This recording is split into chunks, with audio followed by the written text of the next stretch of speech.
ಮಲೆನಾಡಿನ ಮಡಿನಲ್ಲಿರುವ ಒಂದು ಸುಂದರ ಹಳ್ಳಿ. ಅಲ್ಲಿ ಶಿವಪ್ಪ ಮತ್ತು ಪಾರ್ವತಮ್ಮ ಎಂಬ ಸರಳ ದಂಪತಿಗಳಿದ್ದರು. ಅವರಿಗೆ ರಮೇಶ ಎಂಬ ಒಬ್ಬನೇ ಮಗ. ಶಿವಪ್ಪ ಕೂಲಿ ಕೆಲಸ ಮಾಡಿ ಸಂಸಾರ ಸಾಗಿಸುತ್ತಿದ್ದನು. ತಾನು ಅನುಭವಿಸಿದ ಬಡತನ ಮಗನಿಗೆ ಬರಬಾರದೆಂದು ಆತ ಪಟ್ಟಣದಲ್ಲಿ ದೊಡ್ಡ ಅಧಿಕಾರಿಯಾಗಬೇಕು ಎಂಬುದು ಅವರ ಏಕೈಕ ಕನಸಾಗಿತ್ತು. ತಾವಿಬ್ಬರು ಒಟ್ಟಿಗೆ ಅರೆಬರೆ ತಿಂದರು. ಮಗನಿಗೆ ಯಾವ ಕೊರತೆಯೂ ಬಾರದಂತೆ ಊರಿನ ಗೌಡರಲ್ಲಿ ಸಾಲ ಮಾಡಿ ಪಟ್ಟಣದ ಶಾಲೆಯಲ್ಲಿ ಓದಿಸಿದರು. ರಮೇಶ ಕೂಡ ತಂದೆ ತಾಯಿಯ ತ್ಯಾಗವನ್ನು ಅರ್ಥ ಮಾಡಿಕೊಂಡು ರಾತ್ರಿ ದೀಪದ ಬೆಳಕಿನಲ್ಲಿ ಕಷ್ಟಪಟ್ಟು ಓದಿದ. ಆತನ ಶ್ರಮಕ್ಕೆ ತಕ್ಕಂತೆ ಮೈಕ್ರೋಸಾಫ್ಟ್ ಕಂಪನಿಯಲ್ಲಿ ದೊಡ್ಡ ಹುದ್ದೆ ಸಿಕ್ಕಿತು. ಮಗನಿಗೆ ಕೆಲಸ ಸಿಕ್ಕ ದಿನ ಮನೆಯಲ್ಲಿ ಸಂಭ್ರಮವೋ ಸಂಭ್ರಮ. ಆದರೆ ವಿಧಿಯಾಡುವ ಆಟವೇ ಬೇರೆಯಾಗಿತ್ತು. ಅದೇ ದಿನ ಸಂಜೆ ದೀರ್ಘಕಾಲದ ಅನಾರೋಗ್ಯದಿಂದ ಬಳಲುತ್ತಿದ್ದ ಶಿವಪ್ಪ ಮಗನ ಕೈ ಹಿಡಿದು, ನನ್ನ ಮಗ ದೊಡ್ಡ ಸಾಹೇಬ್ನಾದ. ಪಾರ್ವತಿ, ನಮ್ಮ ಮಗನನ್ನು ಹುಷಾರಾಗಿ ನೋಡ್ಕೋ ಎನ್ನುತ್ತಾ ಕಣ್ಣು ಮುಚ್ಚಿದರು. ಮಗ ಮತ್ತು ತಾಯಿ ದುಃಖದ ಕಡಲಿನಲ್ಲಿ ಮುಳುಗಿದರು. ಪಾರ್ವತಮ್ಮ ಅಳುತ್ತಾ ಮಗನಿಗೆ ಹೇಳಿದರು, ರಮೇಶ, ನಿಮ್ಮಪ್ಪ ನಿನ್ನ ಯಶಸ್ಸು ನೋಡೋಕೆ ಇರಲಿಲ್ಲ ಕಣೋ. ಈಗ ನನಗಿರುವುದು ನೀನೊಬ್ಬನೇ. ನೀನು ಪಟ್ಟಣದಲ್ಲಿ ಚೆನ್ನಾಗಿದ್ದರೆ ಸಾಕು. ಅಮ್ಮ, ನಿನ್ನನ್ನು ಈ ಹಳ್ಳಿಯಲ್ಲಿ ಒಬ್ಬಳೇ ಬಿಟ್ಟು ಹೋಗಲ್ಲ. ನೀನು ಪಟ್ಟಣಕ್ಕೆ ನನ್ನ ಜೊತೆ ಬಾ. ಅಪ್ಪನ ಕನಸನ್ನು ನಾವಿಬ್ಬರು ಸೇರಿ ನನಸು ಮಾಡೋಣ ಎಂದು ಕರೆದುಕೊಂಡು ಹೋದ. ಪಟ್ಟಣದಲ್ಲಿ ರಮೇಶ ದೊಡ್ಡ ಮನೆ ಪಡೆದು ತಾಯಿಯನ್ನು ಪ್ರೀತಿಯಿಂದ ನೋಡಿಕೊಳ್ಳುತ್ತಿದ್ದ. ಮಗನಿಗೆ ಮದುವೆಯ ವಯಸ್ಸು ಬಂದಾಗ ಪಾರ್ವತಮ್ಮ ತಮ್ಮ ಸಂಬಂಧಿಕರ ಹುಡುಗಿ ಅನಿತಾಳನ್ನು ನೋಡಿ ಮದುವೆ ಮಾಡಿಸಿದರು. ಅನಿತಾ ನೋಡಲು ಅತ್ಯಂತ ಸುಂದರಿಯಾಗಿದ್ದಳು. ಆದರೆ ಆಕೆಯ ಮನಸ್ಸಿನಲ್ಲಿ ದುರಾಸೆ, ಅಹಂಕಾರ ಮತ್ತು ಅಲ್ಲಿಯ ಜನರ ಬಗ್ಗೆ ತಾತ್ಸಾರವಿತ್ತು. ಮದುವೆಯಾಗಿ ಬಂದ ಹೊಸತರಲ್ಲಿ ಅನಿತಾಳಿಗೆ ಅತ್ತೆಯ ಸರಳತೆ, ಹಳ್ಳಿಯ ಉಡುಗೆ ತೊಡುಗೆ ಮತ್ತು ಮಾತಿನ ಶೈಲಿ ಇಡಿಸಲಿಲ್ಲ. ರಮೇಶ ಬೆಳಗ್ಗೆ ಕೆಲಸಕ್ಕೆ ಹೋದ ತಕ್ಷಣ ಅತ್ತೆಗೆ ಕಿರುಕುಳ ನೀಡಲು ಶುರು ಮಾಡಿದಳು. ಒಂದು ದಿನ ಅಡುಗೆ ಮನೆಯಲ್ಲಿ, ಅತ್ತೆಯವರೇ, ಈ ವಯಸ್ಸಿನಲ್ಲೂ ನಿಮಗೆ ಸರಿಯಾಗಿ ಕಾಫಿ ಮಾಡೋಕೆ ಬರಲ್ಲವೇ? ಪ್ರತಿದಿನ ಹೀಗೆ ಹಾಲನ್ನು ಚೆಲ್ಲಿ ಗಲೀಜು ಮಾಡಿರ್ತೀರಾ. ಕೋಪ ಮಾಡ್ಕೊಳ್ಬೇಡವ್ವ. ಕಣ್ಣು ಸರಿಯಾಗಿ ಕಾಣಲ್ಲ, ಕೈ ಸ್ವಲ್ಪ ನಡುಗುತ್ತದೆ. ಇನ್ನು ಮುಂದೆ ಹುಷಾರಾಗಿ ಇರ್ತೀನಿ. ಹುಷಾರಾಗಿ ಇರ್ತೀನಿ ಅಂತ ದಿನ ಹೇಳ್ತೀರಾ. ನಿಮ್ಮ ಅಲ್ಲಿಯ ಬುದ್ಧಿಯನ್ನು ಇಲ್ಲೂ ತಂದಿದ್ದೀರಾ. ನಿಮ್ಮ ಮಗನಿಗೆ ದುಡಿಯೋಕೆ ಸಾಕಾಗಿದೆ. ಅದರ ಮಧ್ಯದಲ್ಲಿ ನೀವು ನಮಗೆ ಭಾರ. ಪ್ರೀತಿಯಿಂದ ನೋಡಿಕೊಳ್ಳಬೇಕಾದ ಅತ್ತೆಯನ್ನು ದಿನಾಲು ಬೈಯುತ್ತಲೇ ಇರುತ್ತಿದ್ದಳು. ಆದರೆ ರಮೇಶ ಮನೆಗೆ ಬಂದಾಗ ಆತನ ಮುಂದೆ ಅತ್ಯಂತ ಪ್ರೀತಿಯ ಸೊಸೆಯಂತೆ ನಟಿಸುತ್ತಿದ್ದಳು. ರಮೇಶ ತನ್ನ ತಾಯಿಗೆ, ಅಮ್ಮ, ಅನಿತಾ ನಿನ್ನನ್ನು ಚೆನ್ನಾಗಿ ನೋಡ್ಕೊಳ್ತಿದ್ದಾಳೆ ಅಲ್ವಾ? ಏನಾದರೂ ಬೇಕಿದ್ದರೆ ಕೇಳು ಎಂದರೆ ಪಾರ್ವತಮ್ಮ ಮಗನ ಸಂಸಾರ ಹಾಳಾಗಬಾರದೆಂಬ ಒಂದೇ ಕಾರಣಕ್ಕೆ, ಅಯ್ಯೋ, ಸೊಸೆ ನನ್ನನ್ನು ಸ್ವಂತ ಮಗನಂತೆ ನೋಡ್ಕೊಳ್ತಿದ್ದಾಳೆ ರಮೇಶ, ನೀನೇನು ತಲೆಕೊಡಿಸ್ಕೊಳ್ಬೇಡ ಎಂದು ಸುಳ್ಳು ಹೇಳಿ ಕಣ್ಣೀರು ನುಂಗಿಕೊಳ್ಳುತ್ತಿದ್ದಳು. ಯುಗಾದಿ ಹಬ್ಬದ ದಿನ ಪಾರ್ವತಮ್ಮ ಕಷ್ಟಪಟ್ಟು ಅಡುಗೆ ಮನೆಯಲ್ಲಿ ಹಬ್ಬದ ಅಡುಗೆ ಮಾಡಲು ಸಹಾಯ ಮಾಡುತ್ತಿದ್ದರು.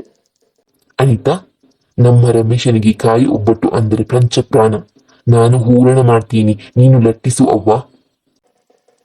ನನಗೆ ನಿಮ್ಮ ಅಲ್ಲಿಯ ಅಡುಗೆ ಚಾಲಿ ಕಲಿಸಬೇಡಿ. ನಿಮ್ಮ ಕೈಯಲ್ಲಿ ಶಕ್ತಿ ಇಲ್ಲ. ಹೂರಣದಲ್ಲಿ ಕೂದಲು ಬಿದ್ದರೆ ಯಾರು ತಿಂತಾರೆ?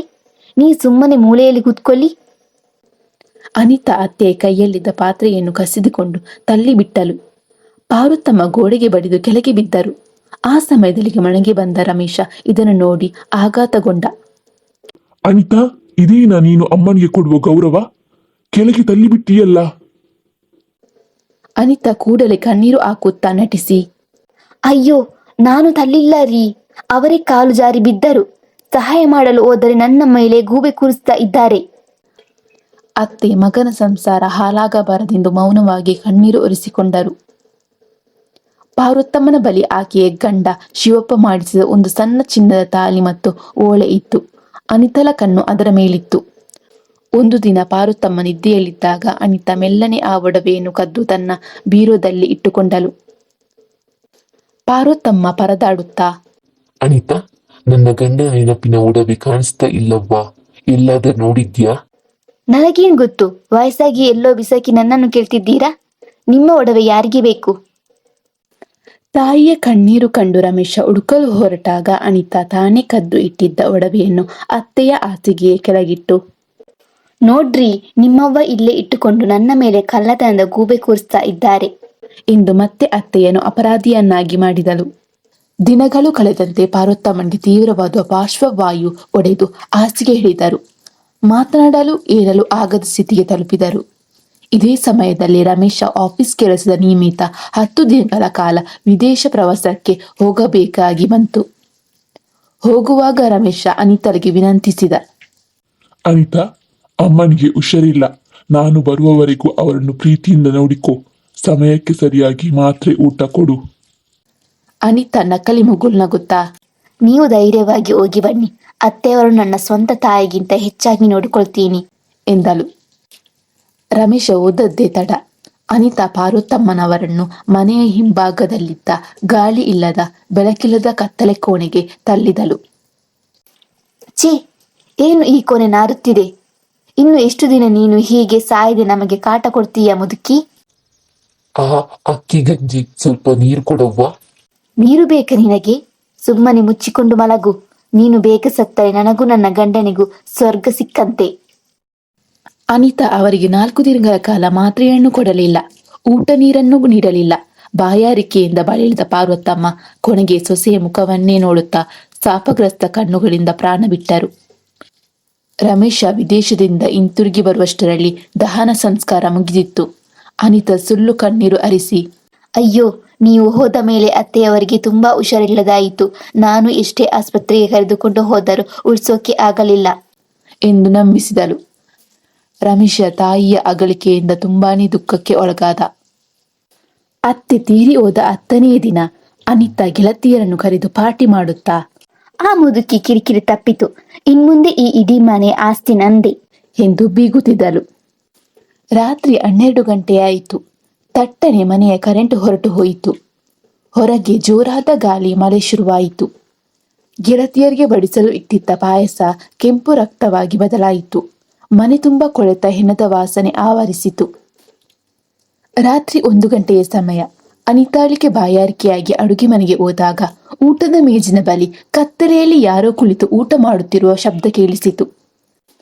ಮೇಣದ ಬತ್ತಿಯ ಬೆಳಕಿನಲ್ಲಿ ನೋಡಿದಾಗ ಅತ್ತೆಯ ಪ್ರೇತ ಖಾಲಿ ತಟ್ಟೆಯ ಮುಂದೆ ಕುಳಿತು ಹಸಿ ಕೈಯಿಂದ ಖಾಲಿ ತಟ್ಟೆಯನ್ನು ನೆಕ್ಕುತ್ತಾ ಅಳುತ್ತಿತ್ತು.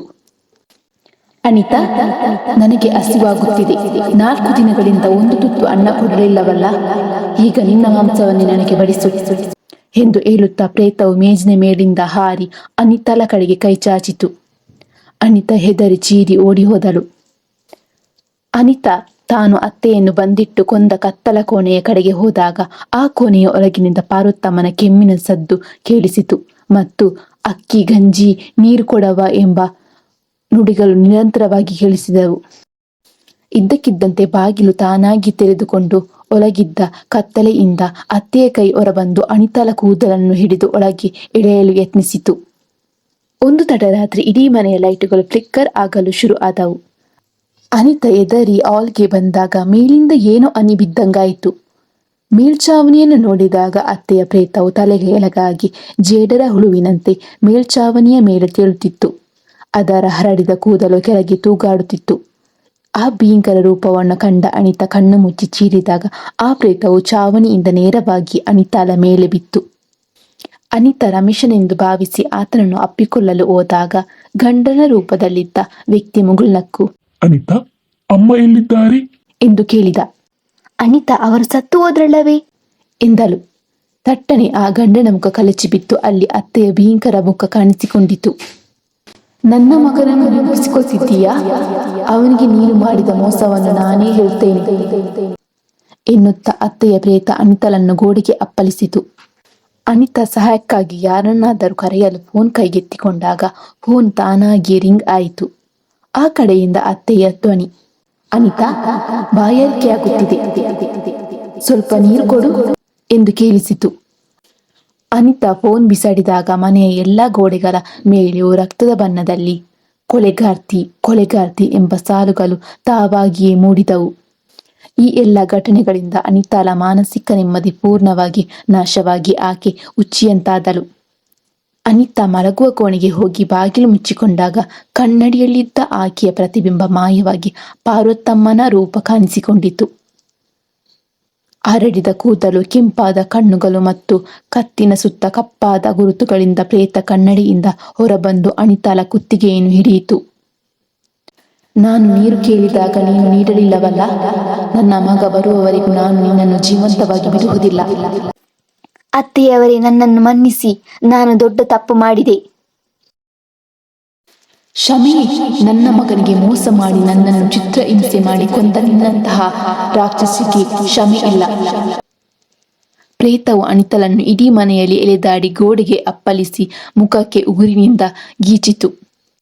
ರಮೇಶ ಮನೆಗೆ ಬಂದು ಬಾಗಿಲು ಮುರಿದು ಒಳಗೆ ಬಂದಾಗ ಅನಿತ ರಕ್ತದ ಮಡುವಿನಲ್ಲಿ ಬಿದ್ದು ನರಳುತ್ತಿದ್ದಳು. ಆಕೆ ಮೂರ್ಛೆ ಹೋಗುವ ಮುನ್ನ ರಮೇಶನ ಕಾಲು ಹಿಡಿದು, ರೀ, ನನ್ನನ್ನು ಕಾಪಾಡಿ, ನಿಮ್ಮವ್ವ ಬಂದಿದ್ದಾರೆ, ನಾನು ಅವರನ್ನು ಕೊಂದೆ, ನನ್ನಿಂದ ತಪ್ಪಾಯಿತು ಎಂದು ತನ್ನ ನಿಜವಾದ ತಪ್ಪನ್ನು ಒಪ್ಪಿಕೊಂಡು ಪ್ರಜ್ಞೆ ತಪ್ಪಿದಳು. ಆ ದಿನದ ನಂತರ ಅನಿತಾಳಿಗೆ ಪೂರ್ಣವಾಗಿ ಮಾನಸಿಕ ಸಮತೋಲನ ತಪ್ಪಿತು. ತಾಯಿಯ ತ್ಯಾಗಕ್ಕೆ ದ್ರೋಹ ಬಗೆದ ಸೊಸೆಗೆ ಅತ್ತೆಯ ಆತ್ಮವೇ ಪ್ರೇತವಾಗಿ ಬಂದು ಸಂಪೂರ್ಣವಾಗಿ ನಾಶ ಮಾಡಿತು. ರಮೇಶ ತಾಯಿಯ ನೆನಪಿನಲ್ಲಿ ಕಣ್ಣೀರು ಹಾಕುತ್ತಾ ತಾನು ಮಾಡಿದ ತಪ್ಪಿಗೆ ಪ್ರಾಯಶ್ಚಿತ್ತವಾಗಿ ಅನಾಥ ಆಶ್ರಮಕ್ಕೆ ತಾಯಿಯ ಹೆಸರಿನಲ್ಲಿ ದಾನ ಧರ್ಮವನ್ನು ಮಾಡಲು ತೊಡಗಿದ.